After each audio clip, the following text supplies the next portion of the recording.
How? Hello everybody.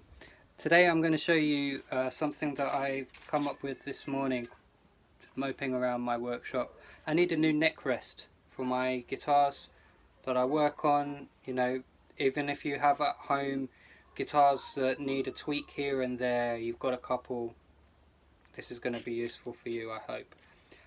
I run a workshop where I build and work on guitars every single day, even Sundays. So I need one more than most maybe, but this is a tip that is cheap, it's easy, and it's quick. So start with this. It's a Victorian chin rest made from polystyrene. No, it's not a Victorian chin rest made from polystyrene.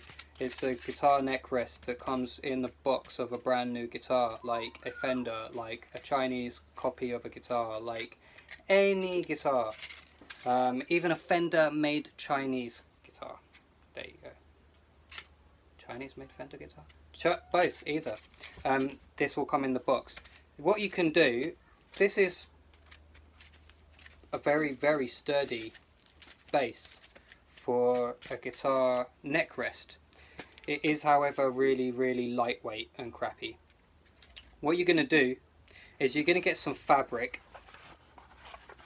I've got some lovely racing British green leather. I've drawn, basically, let me pick up the camera,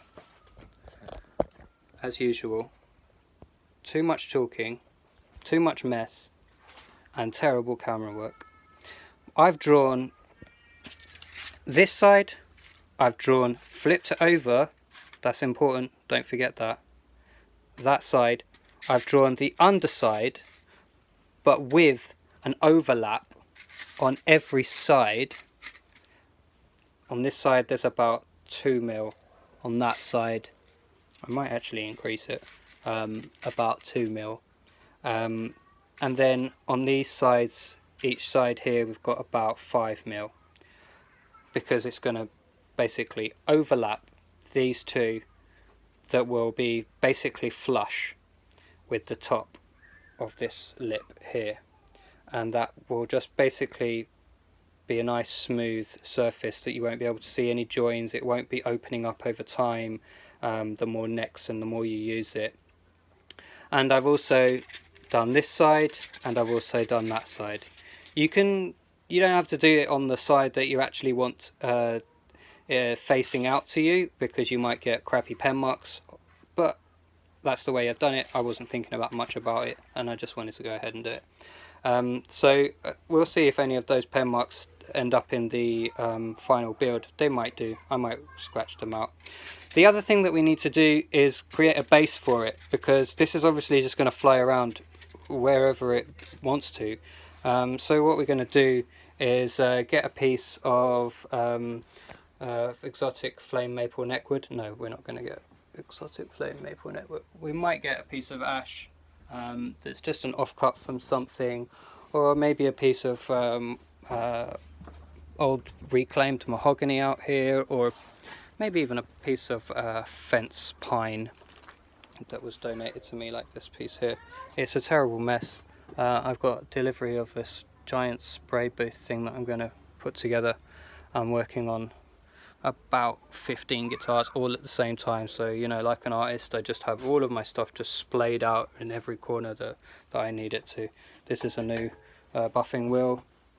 All my tools need to be reorganized. I'm going to create a back edge here. That's for another video. But back to the neck rest. What we're going to do is cut out these pieces. Absolute chaos. Cut out these pieces with some really strong fabric scissors, or even you could use a cutting mat and a scalpel. I'm going to cut the base pretty much to size. I'm going to have probably 10 mil all the way around, just so it's not going to be moving around too much. That base might want to be a little bit bigger, maybe 15 mil on either side. But as long as it's not going to be sort of the exact same size, it's not going to move that much. And Let's flip the camera back around. Then what we're going to do is glue everything together. So that piece will be glued with a really strong glue. You can use really strong super glue.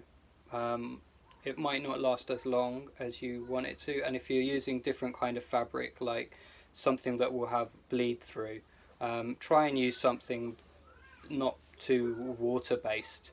PVA or something like that will just soak through a fabric. I recommend leather. If you can get a strip of leather, you might be able to reuse an old jacket or an old piece of 80s trousers. Whatever you can find, get the right fabric for you, get the right glue for that fabric. You can use wood glue. Wood glue soaks into stuff like fabric, will be adequate, but it might not work so well on the polystyrene, so just bear that in mind. I'm going to use leather glue, a very, very high power, strong leather glue that they use for bags and shoes and stuff. And that'll last because it basically adheres to everything. But something similar might be something like Gorilla Glue that you can pick up, that's good for all surfaces, but not for guitar building. So just don't ever use Gorilla Glue for guitar building. Alright, so we'll check out the next video. I'm going to do some of this stuff that I've been talking about, and then I'm going to show you some of the results when they're done.